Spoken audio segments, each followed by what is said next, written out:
До крајот на денот се очекува да почне интензивирањето на преговорите за идниот реконструиран владин состав. Владините коалицијски партнери денеска веќе зад затворени врати без јавно дефинирано време и место седнуваат да ги исцртаат првичните контури за министерските места и функции. Ќе успеат ли вреди да излобираат кај Мицковски министерство повеќе или пак ќе мора да се откажат од едно од нивните на сметка на вице-премиерското место на Беким Сали, но и ново име за министер за животна средина.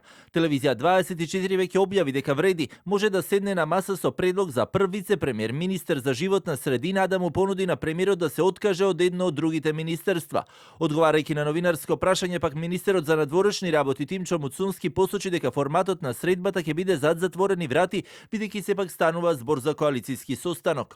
Имаме тековна комуникација која што трае, ќе се случува деновиве и ќе продолжи во следниот период со сите наши коалициони партнери. Не сметам дека договарањето или воспоставувањето на условите треба да го правиме преку медиумите.